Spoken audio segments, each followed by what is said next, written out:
All right, we welcome into the Hyundai Texans radio studio Executive Vice President and General Manager Nick Caserio. Nick, good to see you. I know you're coming off the loss to Carolina, but time waits for no one in the NFL. It's right back into game week with Tampa Bay, but let's reflect on what happened at Carolina. So close yet so far.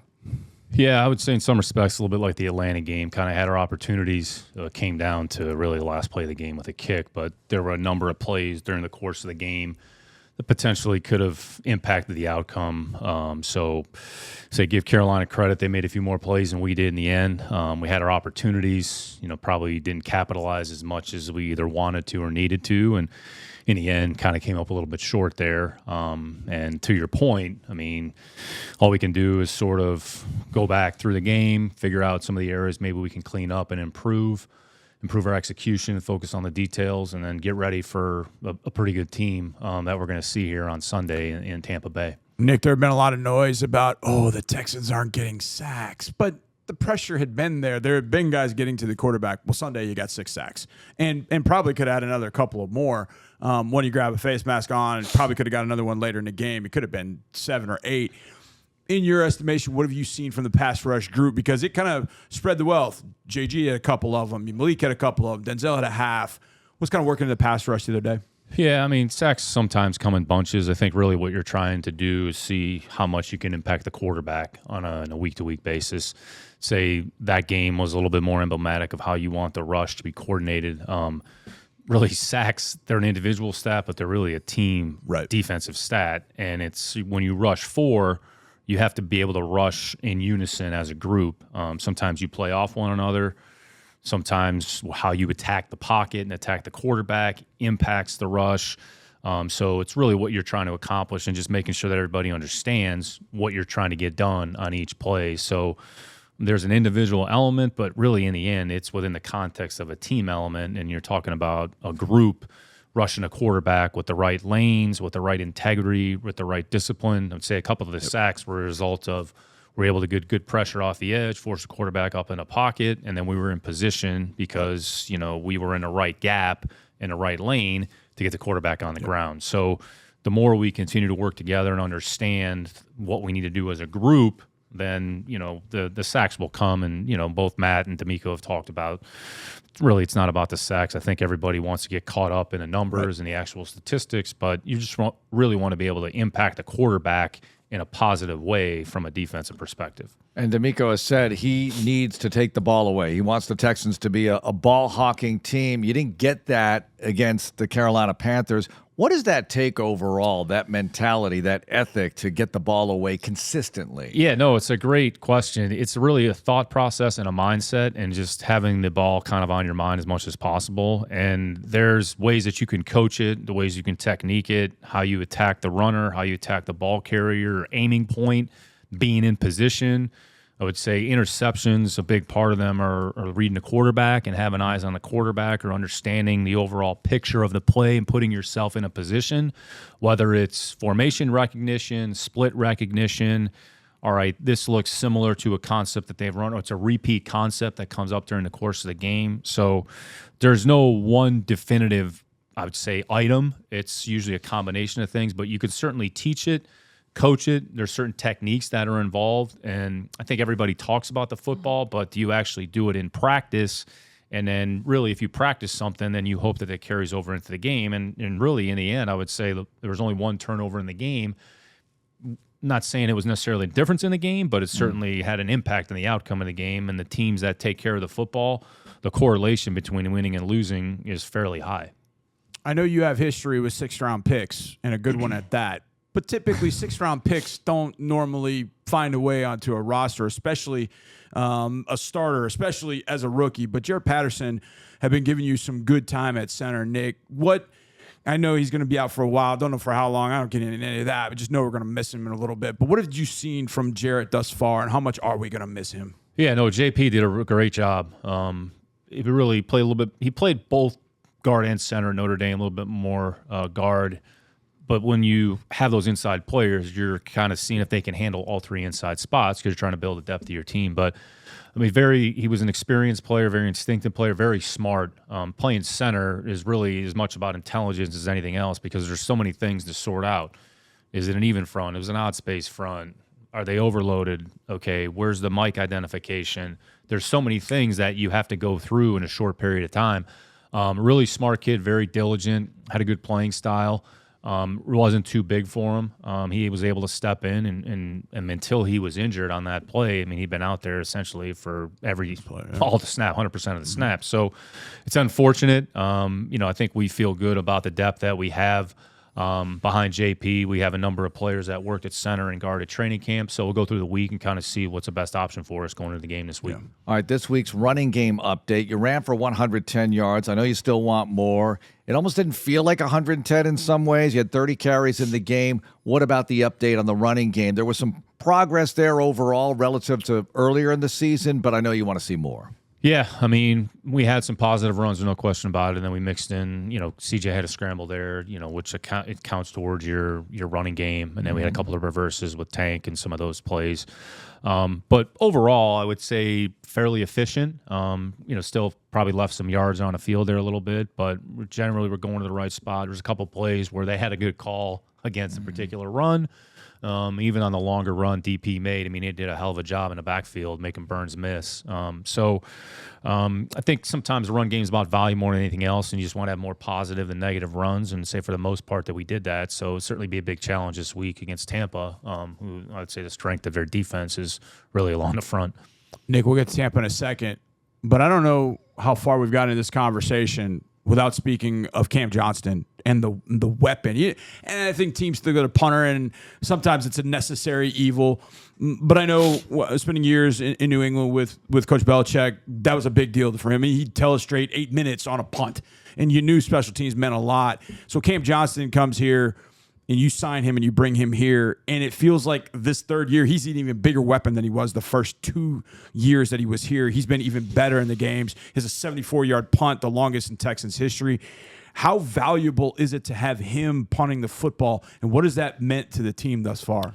Yeah, the kicking game in the end is about field position. So the more you can affect field position and control field position, it's going to hopefully help your overall team. It's going to help you defensively and offensively about where the opponent starts, and then if you get the ball back. So there was a couple instances there where we were able to flip the field, control field position. But when we signed Cam 3 years ago, I mean, he was a talented player, had an explosive leg. At times, was a little bit inconsistent. But I'd say since he's come back here from the injury, I mean, he's really helped our team, and we've been able to cover as well, even on some of the longer punts. So the interior, sometimes the coverage, it's a little bit harder, but that's where you have to be able to win in the perimeter, win at gunner. I mean, Kadar and D'Angelo have given us some good plays, TT, when he's been out there. So it's similar to offense and defense. Everything's kind of tied together. Like you can have a good punter who can flip the field. You got to be able to cover, right? So you have to be able to get down the field, and we were able to limit the yards, after the catch on the returns.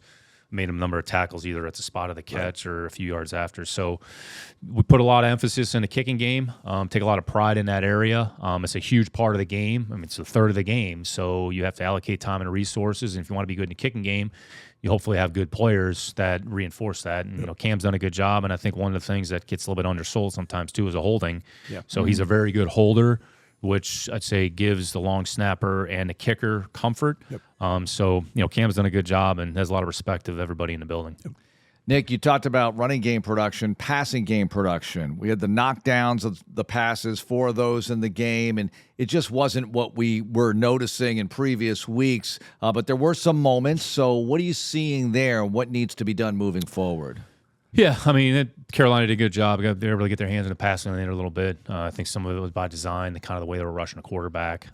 So those are going to happen. It's going to happen. Just got to try to find the throwing lanes and, just continue to try to find positive plays, try to find some explosive plays because it helps you. It's going to help you move the football. So I think we have a lot of confidence in the players that are involved in that phase, a lot of confidence in the passing game in general. So, hopefully we can continue progress moving forward here in that phase. We have explosive players. We have good players in that area. We've have a good quarterback. So hopefully we can string together some positive plays here against, I'd say, a pretty good pass defense. We're going to see this weekend. Okay, Carolina behind us. We're agreed. Carolina's behind us. Let's go to Tampa Bay, taking on the Buccaneers. A lot of talented dudes. One of the biggest and most athletic dudes you're ever going to see. Didn't play last week, Vita Vea. I would imagine he'll play this week against us. What kind of problems do the the Buccaneers provide. Nick, what's the scouting report in Tampa Bay? Yeah, I mean, it's probably a good place to start. I mean, Todd really is, I mean, he's the head coach, but he's also the defensive play caller, so he's very immersed, and Todd has a very aggressive style of football. It makes you work on every play. They don't give up a lot of big plays. They're a very, I would say, not a pressure team, but they're a pressure team. Like, they're going to blitz. I mean, a lot of guys are going to blitz.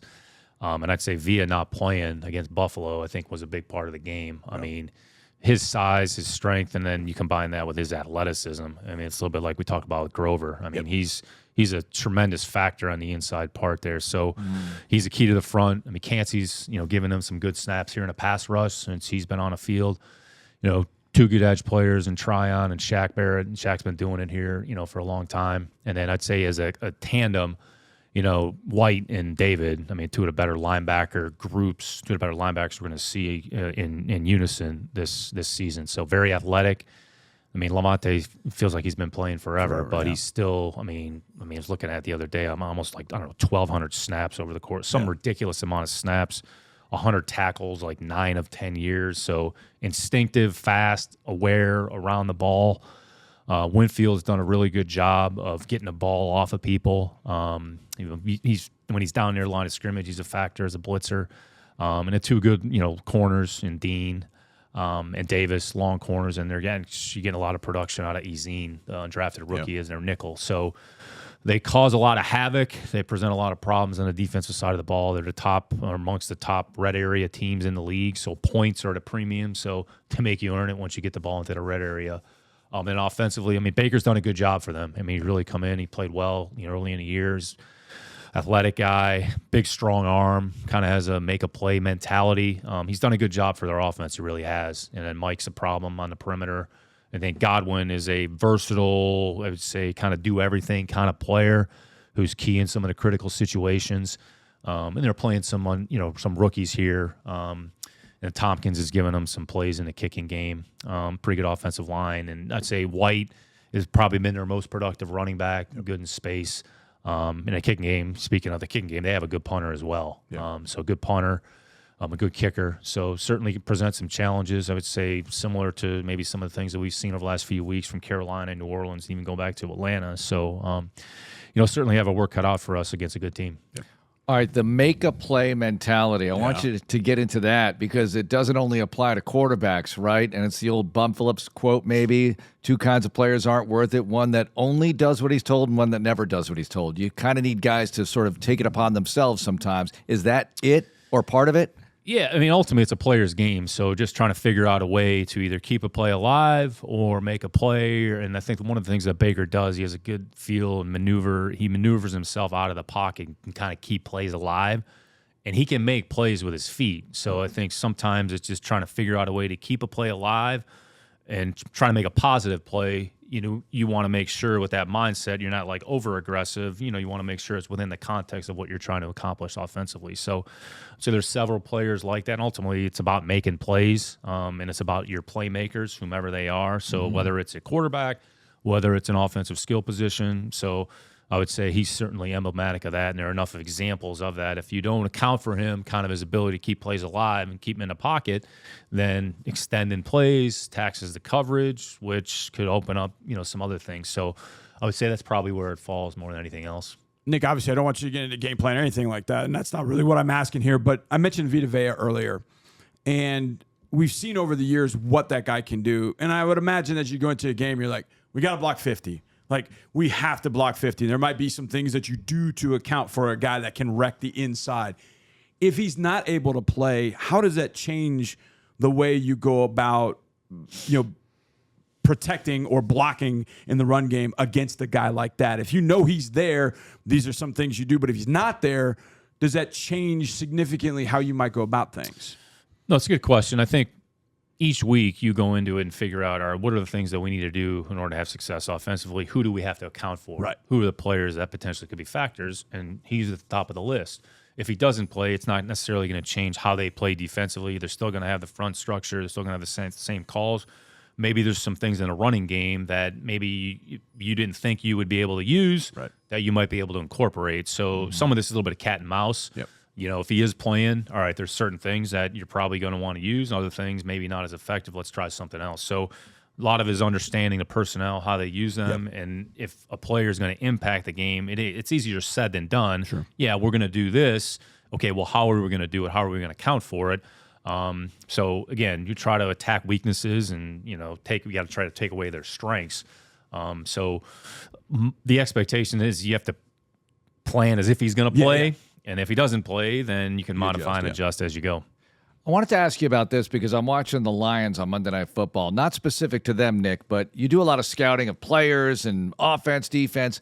What about franchises, whether they be on the rise or in decline, and the analytics that go into that sort of thing? What makes this team a winning team? And is there some sort of intangible or other measurable that we're not seeing? Or what makes this team a team that's not doing as well lately? How much do you get into that sort of stuff? Yeah, there's no magic formula. It's hard. I think there was a stat I was reading the other day. I don't know, 70% of the games so far in the league, 75% have been one-score games going into the fourth quarter. I mean, it's a ridiculous stat. Yeah. So essentially what it says is put yourself in a position when in the fourth quarter you have an opportunity to win the game, and you either make the winning plays or you don't. And I would say we've been kind of on the other end of that spectrum, in a couple of the games here, right? Like we talked about, going back to Carolina, going back to Atlanta. So there's no necessarily magic formula. It's about getting good players with the right mindset and the right mentality, having a good coaching staff, and then everybody understanding what you're trying to accomplish, and then just doing everything you can during the course of the week to prepare for whoever that opponent is. You can put the best product on the field and then wipe the slate clean and going on to the next thing. So I don't think to your question, Mark, there's like analytics or anything specific. It's just over time, you want to try to have more things go in your favor than go against. So I wouldn't say there's anything revolutionary. It's just good players, good coaches that play well in critical situations. I think I know the answer to this question, but I'm going to ask it anyways because I like to talk about it. Any kind of trade deadline, draft night, any of those, whenever I see you on those days, I think, oh, man, he's got his mind's got to be racing, man. It's draft night or it's trade deadline. And yet, even keeled the whole time because your preparation gets you where you want to go. But today is the trade deadline. I'm sure you probably get calls or probably things that happen, but still seem pretty calm about it. How do you kind of feel with something like the trade deadline kind of upon you? Like we talk about it is our phone ringing? What's going on? We're checking. And you kind of go about it and do your job. Right? Yeah, it goes back to, it's really about your preparation. So when the actual day arrives, it's whatever's going to happen. Typically, there's a build-up and the work has been done behind the scenes. So once you get to that actual day, you're either prepared to do something or you're not. And if something comes to fruition, so be it. If it doesn't, then you just keep moving forward to the next transaction. So we're going to have multiple transactions here this week just because of where we are as a team. So you're managing the team day to day. I think it's kind of like the draft and beginning of free agency. Yeah. There's certain days on the calendar that are circled where I'd say people have a more heightened awareness or everything is driven towards that particular day. From our perspective, it's really just another day on the calendar. Yeah. So in the end, you just try to make good decisions for the football team on a consistent basis. That's the overarching theme and goal. All right. I mean, I knew the answer. Yeah, I knew the answer. Well, sorry to disappoint you. I wanted to hear him say it. I was interested in hearing it. Last week, we asked you about Halloween. We won't do that again. Thank but you. As we enter November, Nick, actually, I have a Halloween update. So I actually happened to notice when I got home last night, we had a jar of candy corn, unbeknownst to that was going to be there. So I didn't have any, but it was there. It was there. I know that was a huge topic of discussion last week. It was overall. It's listen, big. candy corn. Candy corn is like Democrats, Republicans. Yes. I mean, you're for some reason. Not that extreme. Wait till Thanksgiving and we knock foods off the table in trades and such. But all right, I want you to power rank the holidays 1, 2, 3, because as we enter November, we're into Thanksgiving month and then Christmas and all of it. So 1, 2, 3, power rank the holidays, Nick. I would say Thanksgiving, probably 1, Christmas 2, Christmas and Easter, I would say 2. There's definitely, religious significance surrounded around those holidays. So let's say they're tied for second. You can squeeze in a third. Third, Arbor Day. Valentine's Day. Valentine. Good It's not going to be answer. Halloween. Halloween is Wow. on a list of 10 is 20th. Yeah, I'm not a big Halloween guy. Valentine's The Day. kids love it. That's what Hopefully counts my here. wife appreciates that. Yeah, So. you're good. My wife can't stand Valentine's Day, which is the greatest thing for me. Oh, you're lucky. I love it. I think it's That's great. it. That's it. Nick, thanks a lot for joining us. Good luck. Thanks, fellas.